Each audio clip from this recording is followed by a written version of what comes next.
We are the church. Beyond Sunday. Beyond Sunday. Yes, we are Wheeler Beyond Sunday. So hello and welcome back to Wheeler Beyond Sunday. I am Amanda White. I'm James White. I'm Sarah Arnold. And I'm Derek Harding. And we are excited to talk about this past Sunday's sermon, where Ginger dove into the topic of self-care, which is a topic that is becoming really popular in recent trends. So what do you think when you hear the words self-care?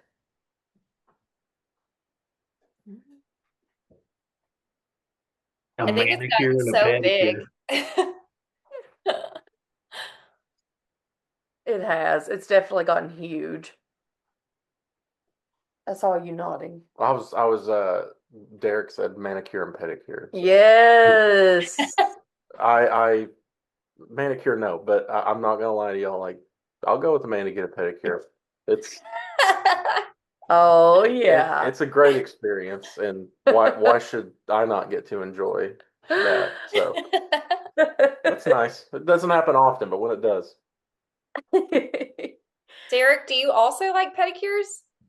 Never done it. Don't know that I could stand somebody touching my feet. I don't know. I get it, but Should do it. it's life changing. Well, Sarah, I agree. It really has gotten it's become a trend. Like it's such a big trend. So what has your all's relationship with self-care been, and what has motivated you to practice self-care? For me, self-care is like allowing myself to rest. So I guess just being really tired. It's like I just need to let myself rest, take care of myself. So You're very good I am. at that.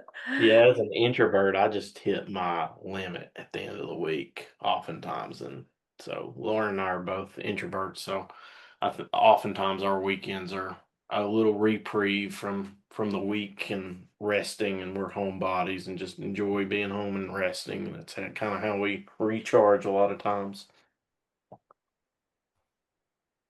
I definitely like alone time, even though I'm very extroverted. But I like time alone. So definitely that time to fill back up and just kind of pour back into yourself so you can, pour into others too.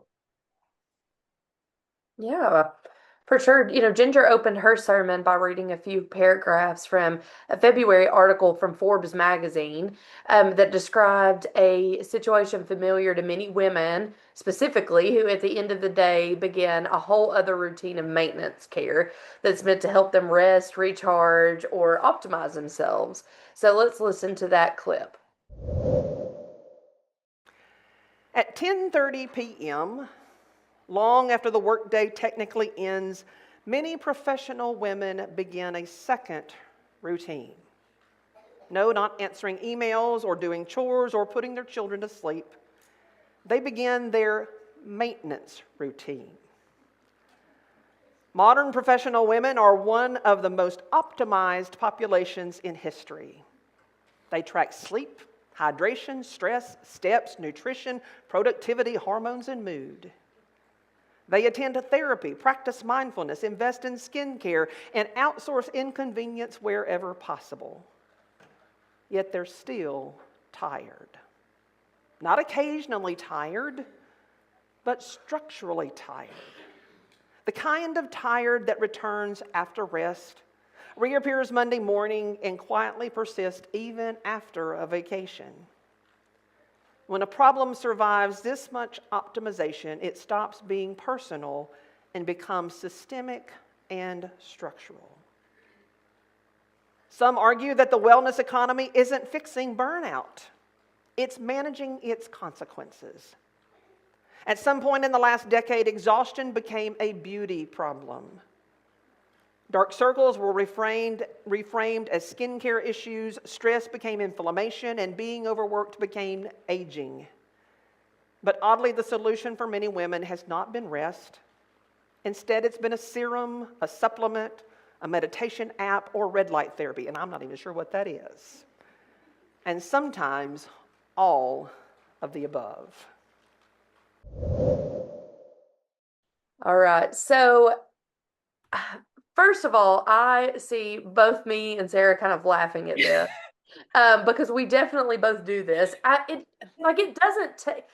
I wouldn't call mine like a whole other job. Like it doesn't take forever, but I say you have to do high maintenance things to be low maintenance. So like doing the skincare routine, like me and Sarah went to Ulta and bought those wax beads. And then I had to use them. And he had to use them, getting the eyebrows, getting everywhere. So, Didn't want to use it, but no, but I was yeah, we forced. had to try it.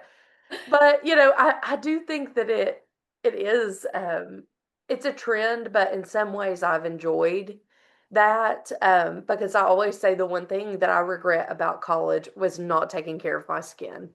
That I did not take care, and I didn't take care of myself really at all. But so I do think that there are some pluses we can learn from, especially the generation after us. They are they are really good at taking care of themselves in that way. So Ginger talked about being structurally tired. So how do you feel about that statement that we are structurally tired? And have you experienced this kind of ongoing exhaustion despite your efforts to make life more convenient or more streamlined? So you're talking to the king of optimization here. So my job is analyze and optimize. Like I my was brain waiting works on that that. way. Yeah, that is what I live and breathe every day. And so obviously that's how my brain works. So that's what I try to do with my daily life, whatever it is. I'm trying to optimize everything. And uh, sometimes you get into a pace of trying to optimize something. A good example of that would be it seems like every 3 months I change my note taking system completely. I've come up with I'm flipping always between digital systems and physical handwriting systems, and I'm trying to find a system that works. And I create this huge process to do something, and I stick with it for about 2.5 months, and then I'm just completely worn out. I've optimized too much. It takes hours out of my day to just try to do the note taking piece of it. And it's like, oh my goodness, I can't do this anymore. Let me restart with a new system. And so it's a perpetual cycle for ongoing for 15 years now. Remember when Derek switched over to an iPad instead of like physical note taking? We were like, oh my gosh, Derek got an iPad with a pen. Everything digital, man. That's been ahead of the curve. Yes.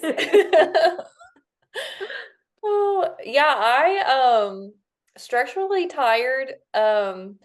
Definitely I've very much felt the 10:30 p.m. thing because I feel like every day is just so go, go, go, especially right now in the season that I'm in of the end of the school year. So there's like a million things, and then there's baseball season, and then we get home and we do bedtime, and then after that, I'm like exhausted.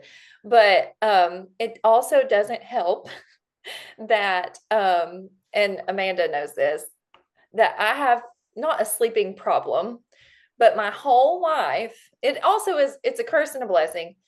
I have always woken up at 6 a.m. no matter what. Like at every sleepover, I was like, if we stayed up till 2 a.m., I'm still up at 6 a.m. It is something like in my body that I just wake up, and then at every sleepover I would have to wait for everyone else to get up. And so I don't know why I'm like that, but it makes me exhausted on the weekends, 6 a.m. I don't know why. But it's also made me develop a few systems to take care of myself a little bit better. So if there's any doctors that listen to this and they want to help me figure out why I'm always up at 6 a.m., help me out. It's your optimal wake time. Yep. Yeah. Some would argue that that's like healthy. So I mean, Yeah. In some ways, like, I'll wake up on time for work. But weekends, like on vacations with family, I've seen every single sunset or sunrise because I'm up that early. props. Oh, I wish I could be like that. I feel like I liked that statement, like the word structurally tired, that it Mhm. seems like no matter like what efforts you put in, like there's really no way around it, you know. Like I feel that ongoing exhaustion. I mean, to the point that this past week I went and saw a sleep specialist. Because I'm like, okay, I'm sleeping like 12 hours and I still feel like a zombie. You know, what's going on? And she was very kind and was like, hey, well, we'll check everything out and, whatever, but it could just be life. And that was a hard pill to swallow because I'm thinking, what do you mean this is life? I don't think I could do this forever. So what are some things that you guys have done to combat this structural time tiredness? I know Derek, you mentioned that you redo your note taking system. I feel that in my bones. I'll go back and forth. I'll buy a new planner halfway through the year because I'm like, this will do it. What do you all think? What are some things you've done? Well, recently I've been more. So when me and Amanda first got married, like she was always like, "Let's go." Like she wants to go to bed early, like she wants to go get in bed, and if she's going to bed, she wants me to go with her. I was like, we're married, we should, go to bed together, just spend more time together, even if we're not going to sleep. And me, I've always been like, I don't want to go to bed. That means that we're closer to tomorrow. I got to wake up. I got to go to work. And so I've always wanted to stay up and not go to bed and delay that. But recently, in the last year or so, like if we get home at 7:30, I'm like, hey, by the time we get showered and everything, it's bedtime. So I feel like that has definitely been helpful. Like my body is telling me, hey man, like you're in your mid 30s now. It's time to lay down and rest and take care of you. Don't have to go to sleep, but I think my body has just forced me to do that. Yeah. Yeah, we're often in bed when it's still daylight outside. That's the goal. Um, the next question is, do you feel like these efforts have masked your symptoms or provided relief, or a better sense of well-being? And um, for me, and again, it may be something medical, I feel like it's just masked my symptoms because I'm still tired.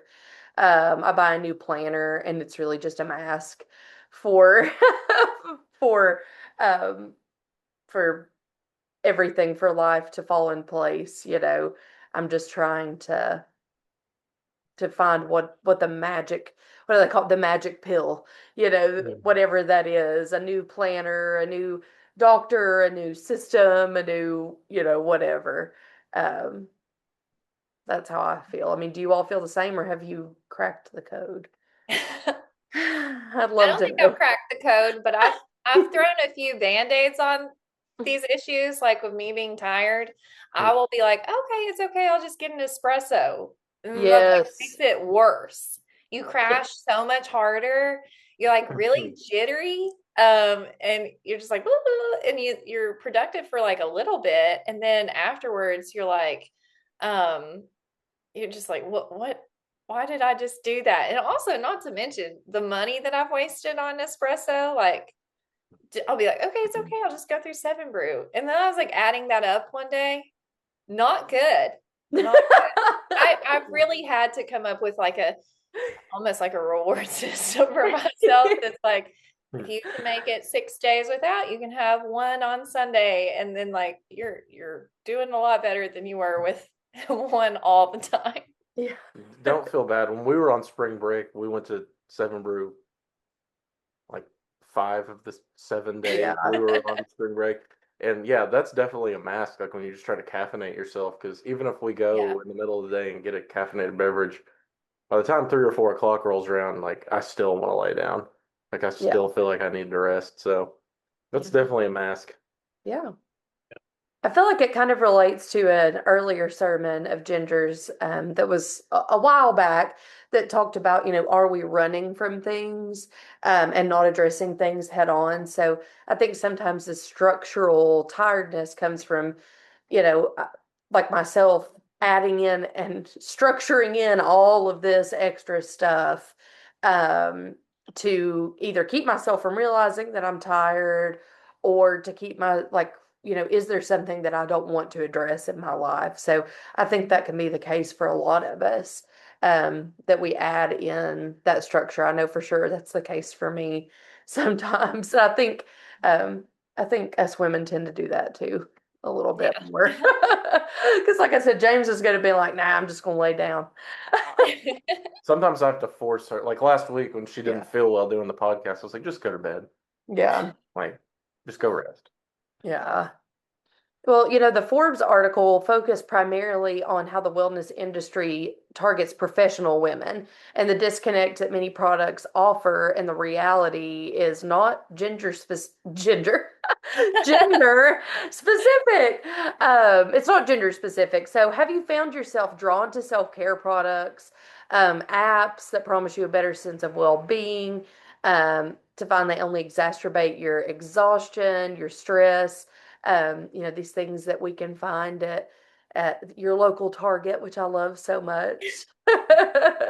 Have you found yourself drawn to these? I know I have. Hmm. Absolutely. I've downloaded so many of those like time management apps, and then I just like get rid of them, or the calendar Yes. ones, and I get rid of that one. Um, there's been a lot that I've downloaded or bought just to try to like put a band-aid on not actually fixing um my my tiredness. Um, there have been, I'm trying to think of, there's been a lot of products, and that's why I've kind of giggled through this because Amanda, well, Same. I'm just thinking of like, you know, this past Galentine's Day, all of us girls brought all of our favorite things to try. Yes. And I laughed when Ginger said in her sermon about red light therapy. That was like Yeah. the newest thing. And we were like, Yes. we're going to try it. So we got one of those red light masks, and Yep. it was crazy. And I It don't was know if it actually terrifying. works or not. I haven't used it in forever. So, but that was one of those things. I fell for it. Yep. Yes. I find myself that like that a lot. James and I were at, and this will be a kind of if you know, thing. We were at TJ Maxx and I was showing him something and I was like, said, yeah, this is actually supposed to be really good. Oh god. I actually have a face mask with this, and it is salmon DNA, is what is in these products. And he was absolutely flabbergasted. I don't even eat fish.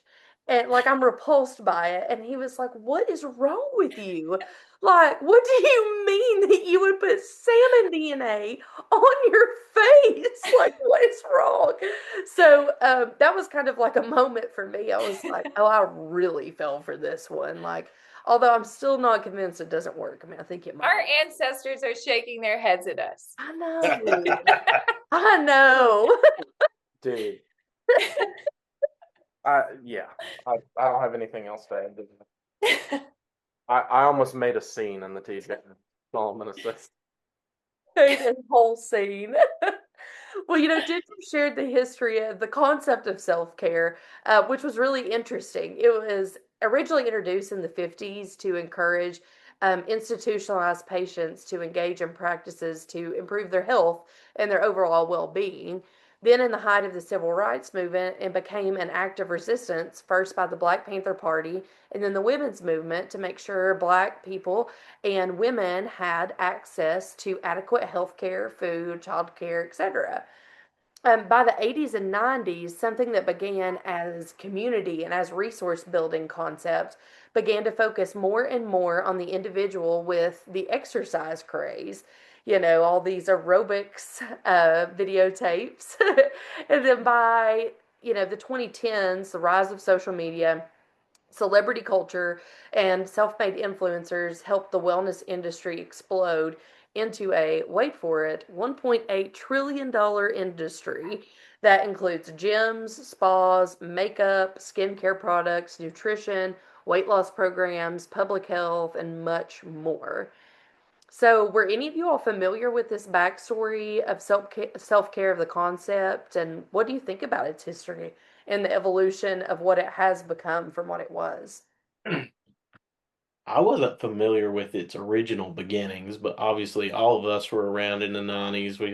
All of our parents probably had the workout videos and stuff like that. And so we all remember that, the Bowflex commercials and all of that, the Yes. infomercials of the 90s and early 2000s. But, the evolution today is kind of fascinating. If you go look at these influencers and what they're doing lately, there's been a craze. Have you all seen the videos where people wake up at 4 a.m. and then show themselves their early routine where they're Yes. dunking their heads in cold ice water and all of that? And it's just insane. They probably use up a day's worth of calories before they even get started with the day. It's insane. Yeah, I was not familiar with the backstory, but what caught my eye in that is when they're saying that they're making sure it says the women's movement to make sure Blacks and women had access to adequate health care, food, childcare, etc.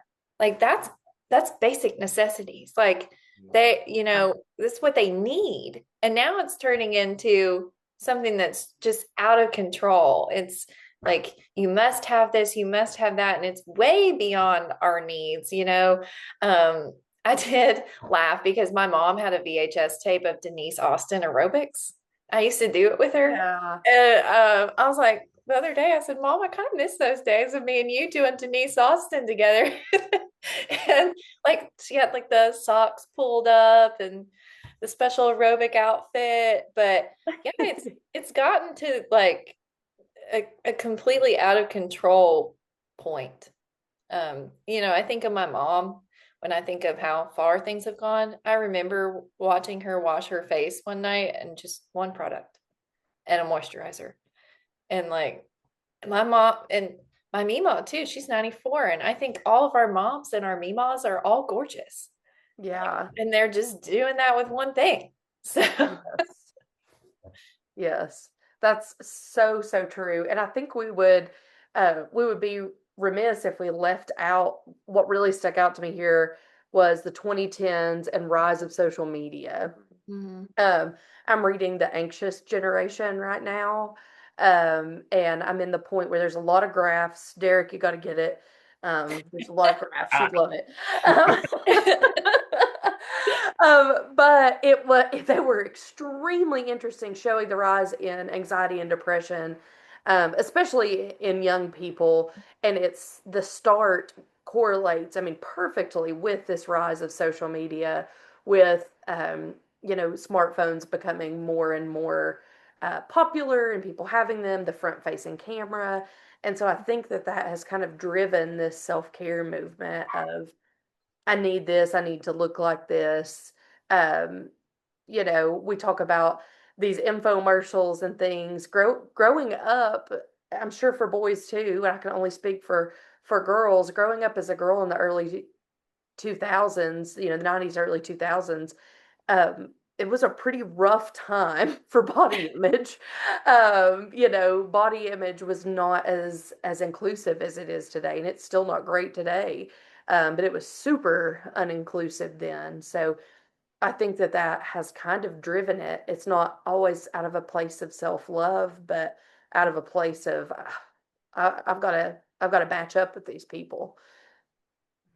Kind of going off of what you all said, like as the resident historian, like I was aware of these things that like African Americans and women were doing to try to better their lives because they felt like they had to, because those were the groups that were marginalized by society.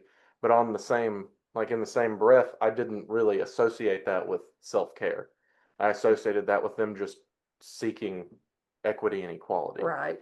So when you think about that's how it started to what it's become, it shows how we've really kind of lost the plot along the way. Hmm. For sure. You know, we all need to take care of ourselves, but while some resources in the self-care and wellness industry are needed and are indeed helpful to many, there are some pitfalls that we've talked about.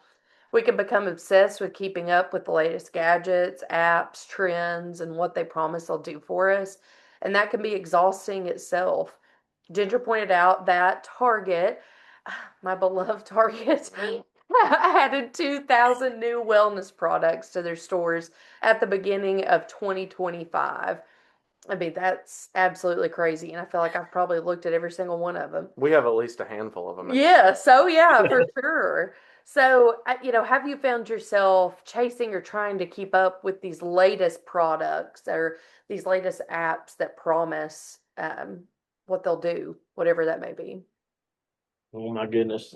If you all could just see what all I got. I mean, in front of me, I have 4 screens. At work, I have 6 screens. I bought so many gadgets and tools and everything. If it's, out in my shop, I go buy the newest and greatest things all the time.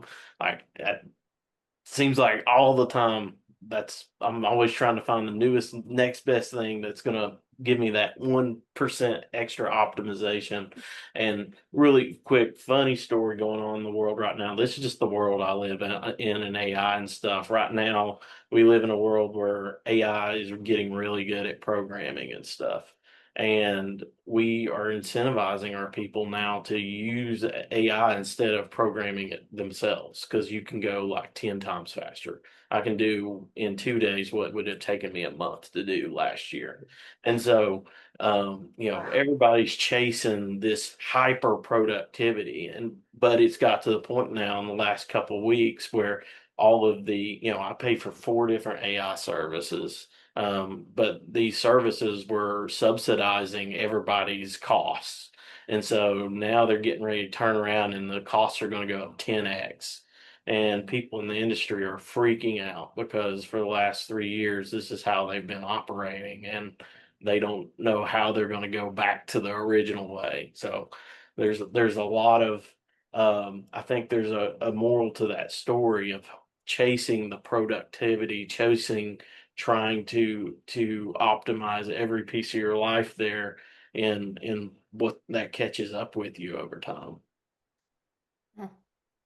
Sounds like a horror movie. Hmm. It made me giggle when I saw the stuff about the technology, because I knew that Derek and his job and everything would he'd be like, I have all the technology stuff. Well, this is gonna freak you out, Derek. I bought a Series 1 Apple Watch. Like, I stick to the one, it works. It's fine with me. Like, technology stuff, I never upgrade anything. Like, this thing is so slow sometimes. So I'm like, it's okay. It does what I need it to. So, like, in the technology world, I'm not really like up on everything. But when you talk about Target, like, yeah, I definitely have a problem with Target sometimes. Like, when she was preaching, my watch it buzzed, and it was a Target 30% off ad. Yeah. And I was like, that's how they get you. Yeah. I've got one right here 2 hours ago. When you spend Oh, that's so ironic. $5 gift card when you spend $30 On beauty on supplies. beauty supplies. It's like, and I will now, granted, girl math, I'll make sure I spend $30 so I get the $5 gift card. And then never use them. And then never use, I hoard the gift cards. But it's that where, you're getting these notifications to spend more, and then Yeah. they see what you're buying, and then you get a coupon for what you're buying. The next question says, what has been attractive about this stuff? For me, it's typically I'm kind of like you, like the technology isn't really my big pitfall. It's mainly like the skincare stuff, I would say, lotions, perfumes, and then facial like stuff. And what's attractive about it is that it would make you look better. And we're chasing that. Again, that ties straight back to, your, my low self-esteem, wanting to look like and be like these other people. I'm like, but yeah, but if I 10 years ago could see the way my skin looks now, I would be so happy because, I had very bad acne at one point in my life, but now I'm not happy enough with it. So I think that's what's attractive to me is that it promises what you don't have. So, curiously, have you found today's hyper focus and self care has created a comparison environment? Ooh, there it is. That has caused envy of others or disappointment in yourself. Think of all the hoopla around getting 10,000 steps in a day and everybody jumping on the bandwagon to brag about their 10,000 plus step count. And then Ginger said, apparently it turns out that's not even the optimal step count. And that's such a big thing. Uh, has anyone else, do you feel like, whether it's personal or not, feel like that it has caused that comparison environment? Yeah. For sure. I mean, Absolutely. And as like a parent too, and a teacher of 7-year-olds, you can see it in them. And Yes. it's sad. It's not the childhood that we had. Mhm. It's them seeing the next thing on the internet and saying, I need this. Instead of like, I want this. They're like, I need this. That's when we go over wants and needs, even with ourselves. So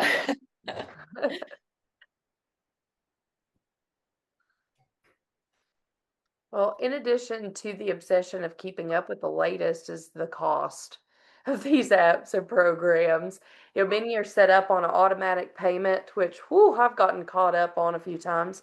And we're caught off guard when there's a transaction on our accounts that we had forgotten to even expect. Do you feel like you've ever wasted money on these products that weren't helpful in the long run? Everybody starts just laughing. Yeah. I mean, we've all forgotten to cancel Mhm. a subscription at some point in time, and then you're just feel dumb, and then you're like, how can I get can I bargain with this company to get my money back? So, as Ginger explained, we often reach for these products or programs because we think they're a quick fix. They can easily create a culture where we become self-absorbed, turning to self-care into selfish care. I really liked how she put that. She reminded us of the problem of that diabetics had in filling prescriptions for the early GLP-1s because once others learned that they were good for weight loss, non diabetics began getting the prescriptions solely for weight loss, making it hard for manufacturers to keep up with the demand. This created a shortage, as we know, and many diabetics who needed them for medical reasons were unable to get their prescriptions. And I remember that. I know that was really scary for a lot of people. I think it's hopefully been fixed now, but gosh. Uh, the question is, taking care of ourselves is definitely important, but how do we keep it from going too far, from turning self-care into selfish care? I guess you just have to ask yourself the question, like, is this something that you actually need to do to help yourself, to better yourself? Because I mean, obviously losing weight, like, I mean, I could use to lose some weight, just being healthy. But are you trying to take the easy way out? Like if you're just taking the easy way out and doing things just because instead of actually taking care of yourself and doing it the right way, like that's one way it can become selfish, especially if you're taking Mhm. medicine that people need. Yeah. I think if it's hurting others, Hmm. Mhm. you know. Another way I've seen people get hurt, I've heard a lot of stories about people who get really into running as like a self care for them, Hmm. but go run 2, 3 hours a day, and that's time they're not with their kids. And so you got to think about that is your self care at the detriment of your family? Are you spending Yeah. so much time on self care that you're not spending time with your family? Mhm. Yeah. Like, is it replenishing you? Is that the goal? Or is the goal so you can be like somebody else? Mm, yeah. I love that. Is the goal like you could be somebody else? Mhm. That's really good. Well, with that specifically in mind, Ginger suggested seeing self-care from a completely different perspective like that. She shared the verse from Mark 12, you must love the Lord your God with all your heart, all your soul, all your mind, and all your strength.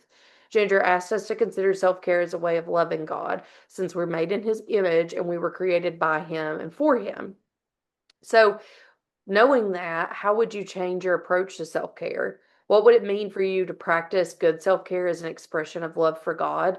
And if you recognize the care of your physical health, mental and emotional health, intellectual health, and spiritual health as an extension of your love for God.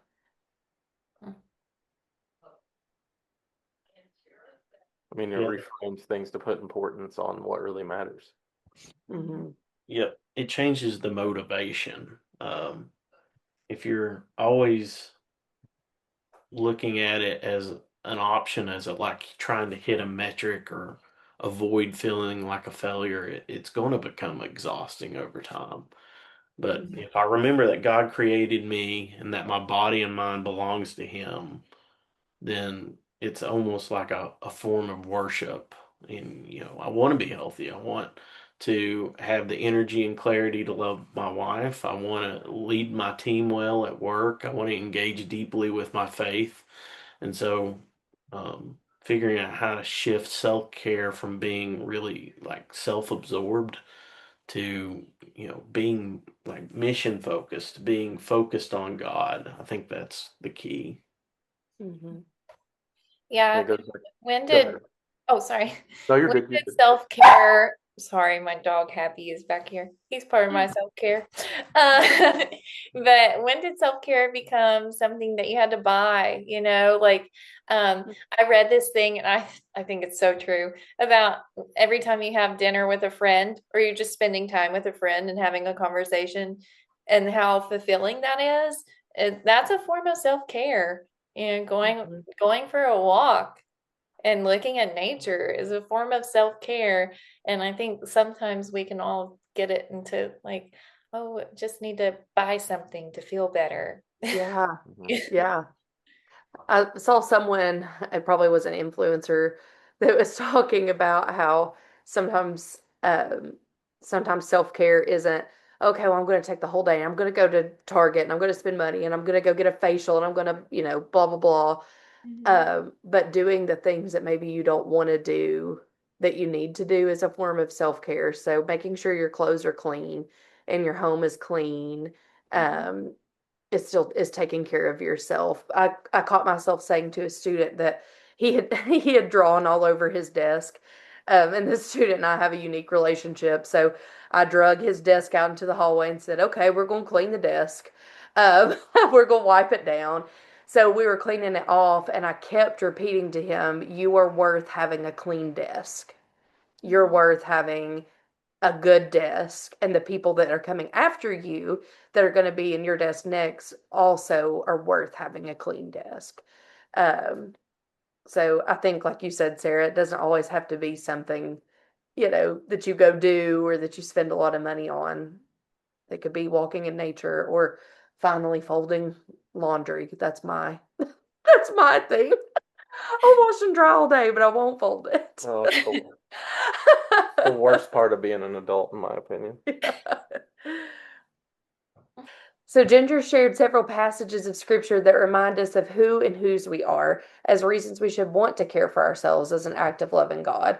Let's listen as she shares supportive passages. So, if I were to ask you, as I asked the children, how we love God today, how we love God with our hearts, our minds, our souls, and our strength, I would hear many different examples of how we love God. Many different ways that we express our love to God each and every day. From prayer and worship and Bible study to serving and, as the children mentioned, loving others in Jesus' name. But what if we consider self-care, care for ourselves, as an expression of our love for God? How we take care of our physical health, our mental and emotional health, our intellectual health, our spiritual health. why would we not also consider self-care as one of the many ways we love God? Scripture tells us, after all, everything was created for Him, through Him, and for Him. And that includes us. As we remember the two creation stories, the first in Genesis 1, in which we were told that we were created in God's image.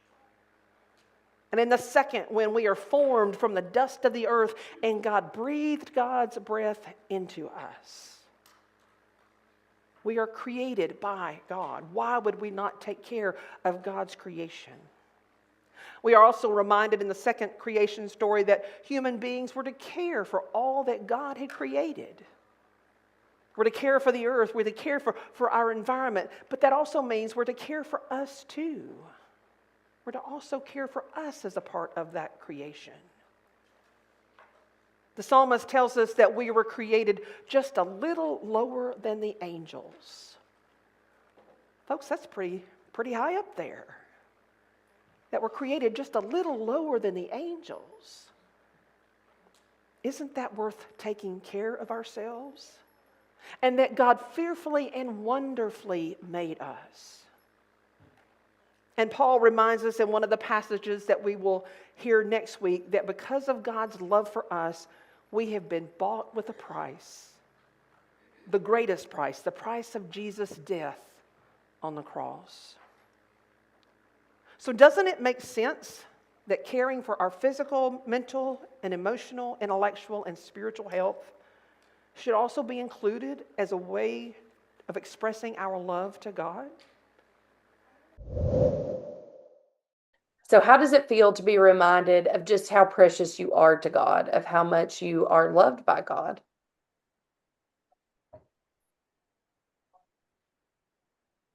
Obviously, it's something that makes you keep going. It again reframes everything in the right way.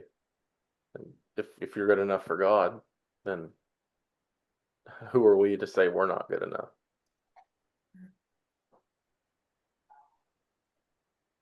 Yeah, does it make you think differently about how you can best honor God with all you are, physical, mental, emotional, intellectual, and spiritual health? Yeah, I think in self-care it matters what you're saying to yourself.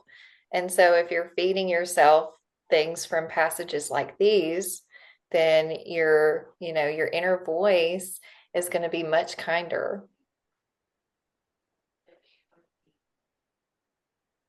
Oh, I love that. A kind inner voice.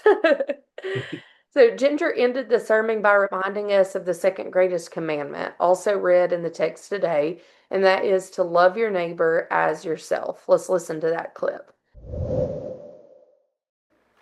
Now, let me remind you of the second greatest commandment Jesus shared, and that is to love your neighbor as yourself.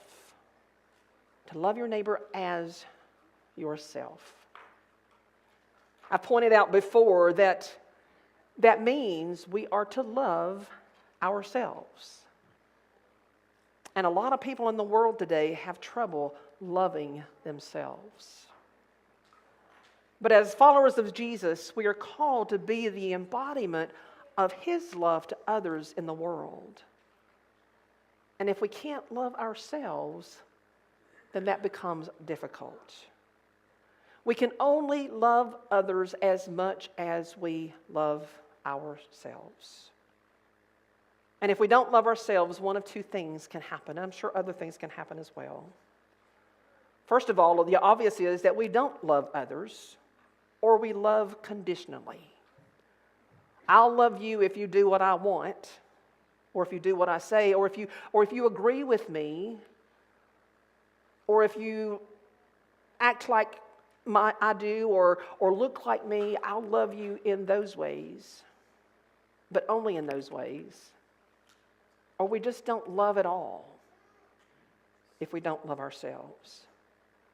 But also if we don't love ourselves, and this one I think is very dangerous, our love for others becomes codependent. We show God's love to others because we need to feel love in return. You hear that? We show God's love to others because we need to feel love in return, and we need to feel needed in return. And that's how we find our value in our worth, and how much others love and need us. And so if we love someone and if we show them some things that are loving, then they're going to love us and need us back. And that's what fuels us. That's not really love, is it? But when we truly love ourselves, by recognizing it is but one way we also love God, then our love for others is born out of that mutual love between God and us. It is genuine and vibrant, compassionate, life-transforming for the recipients of that love, but also transforming for us. Right now, you can probably think of those who have exemplified each of those. You know people who just find it difficult to love others, and you think about them, you think it's because they don't love themselves very much.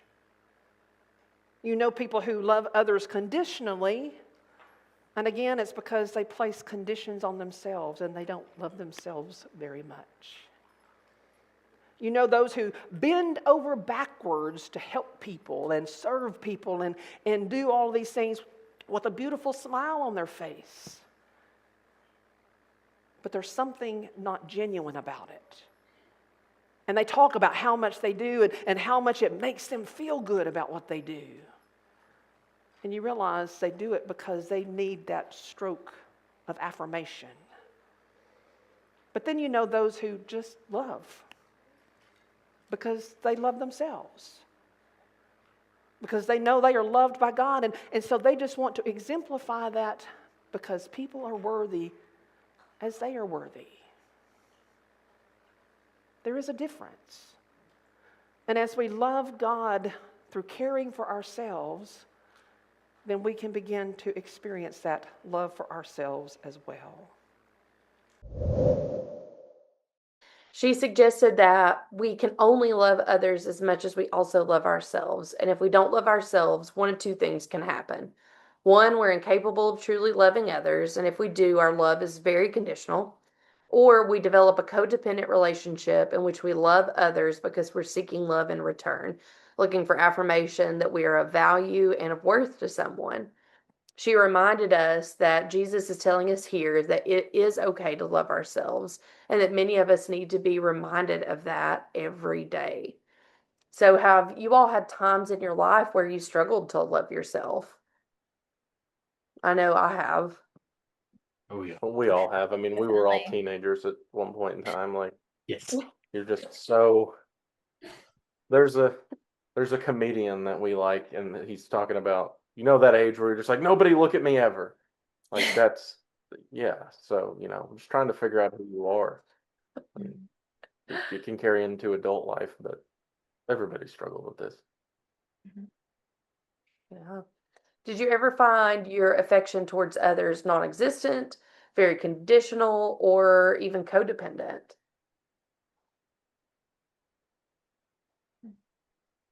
The codependency stuff that she brought up was just really fascinating to me. Just the perspective that she put on it. I don't ever think I've actually ever heard a sermon where codependency was brought up and discussed, which I Yeah. thought was fantastic. It's something I've seen a lot of people struggle with. I probably struggle with in my own kind of way at times. My coping mechanism, my default defense is to be a hard worker oftentimes. And I think I can earn my value by performing well and making sure people need me. And so Ginger helped me see, when I do that, I'm not really loving people freely. I'm trying to use them to fill my own cup, to fill my own worth and value. So accepting that I have a mission and God loves me as I am, and that I'm doing the right things, and I don't need to worry about attaching myself to performance metrics. I think that's a way I can genuinely drop that mask to some degree and figure out how I can genuinely love others without strings attached. Yeah. That's great, I really Derek. love how you put that, Derek. Yeah, that was great. I agree that I've never heard it put that way, and that's something that I've tried to put in words many times. Um, that, I think that that's something that I struggle with and have known but didn't know how to identify, that, you know, I mentioned earlier, the low self-esteem portion. Well, it makes you feel a lot better if you feel needed, um, and that you're helping someone or whatever. I mean, heck, I've made a career out of that. So, I get a paycheck for it. Um, and not saying that that's a bad thing, but I do think that I didn't realize how dangerous that can get. I know a lot of social workers, great ones and bad ones, and there are some that, um, in particular, I never could figure out what was different about them. That the way they helped seemed to be just a smidge better than what I could muster up, and I was like, "What is this?"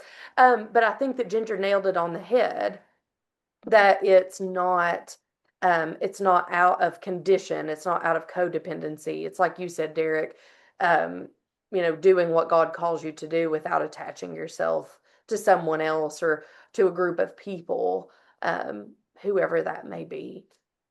Yeah.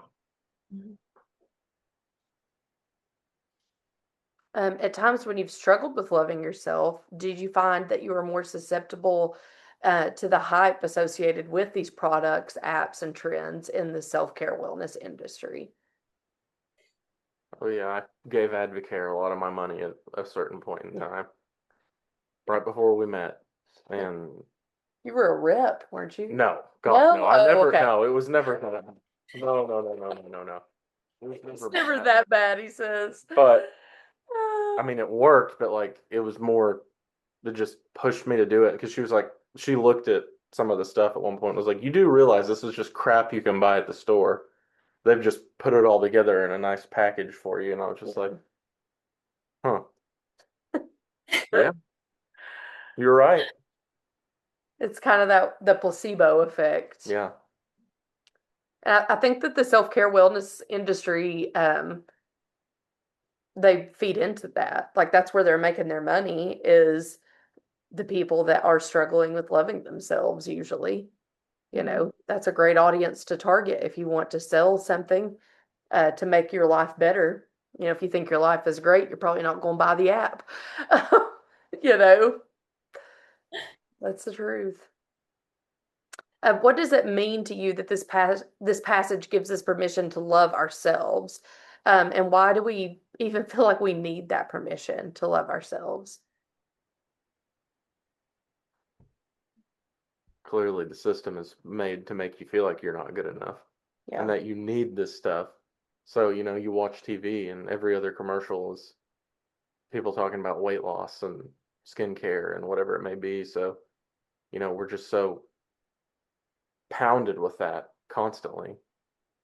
So sometimes you just got to remind yourself of something that should be really simple. Yeah.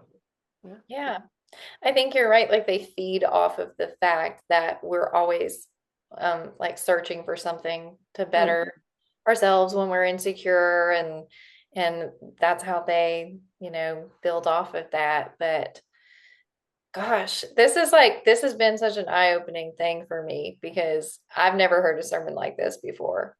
And it really was something that I needed to hear. Gosh, yeah, for sure. And I think that I had never thought of this, that particular love others as you love yourself. I think that was, the era of our parents was no self-care, at all, to a fault. And so it was like, well, love others as you love yourself, because clearly you love yourself a whole lot. And, we're just terrible humans because of our human nature. And we, of course we love ourselves. So you should love others. But I never looked at it as the flip of, okay, God's calling me to love others. And this passage is very clearly stating the only way I can do that is to love others as myself. If I loved others as I love myself, I would be a really bad person. Um, James could tell you he gets on me a lot, but I mean that's the truth. And I think that's the truth for a lot of us, when we're honest. Um, can understanding self-care as an expression of love for God help us love ourselves in a more genuine or healthy way?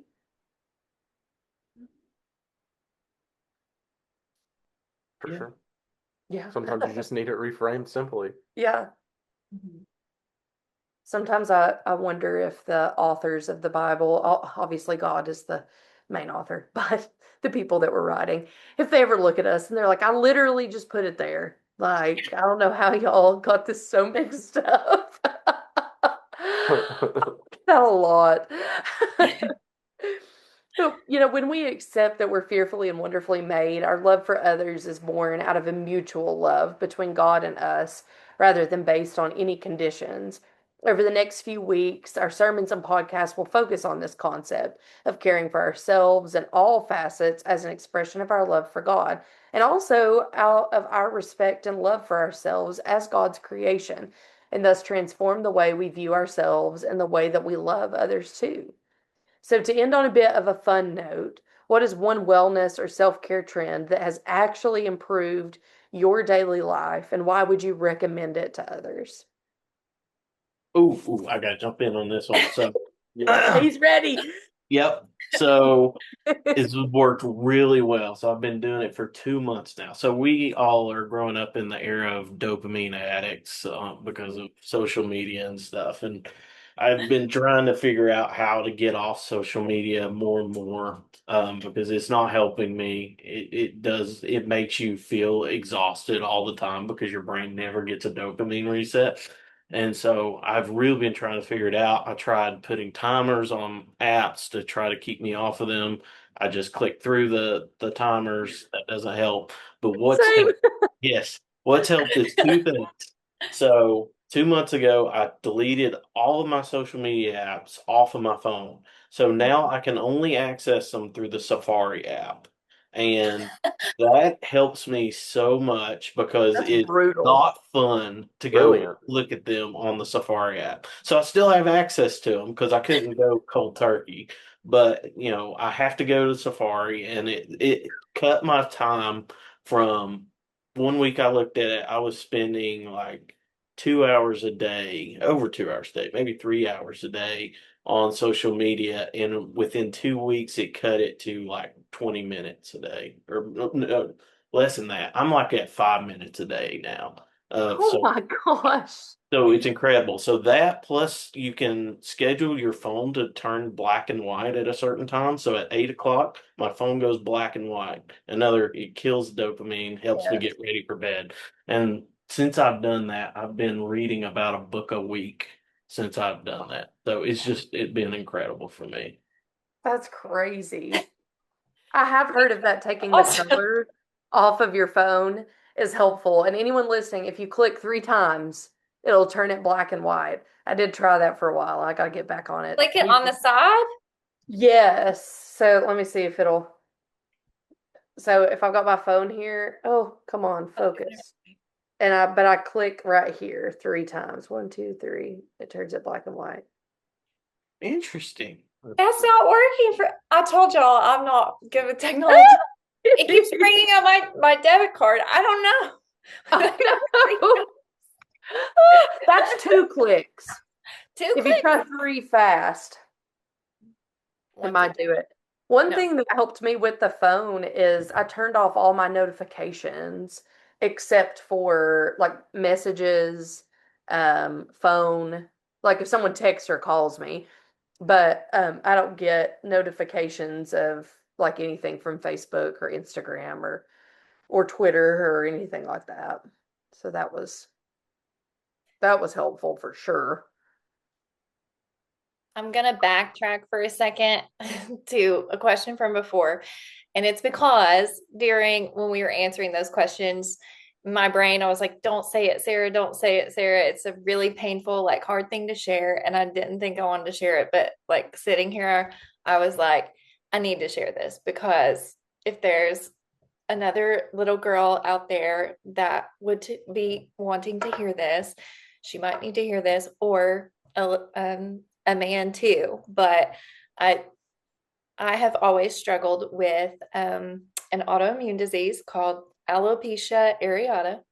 And that is where, when I was 16 years old, my hair started falling out in clumps, and I had bald patches all over my hair, all over my head.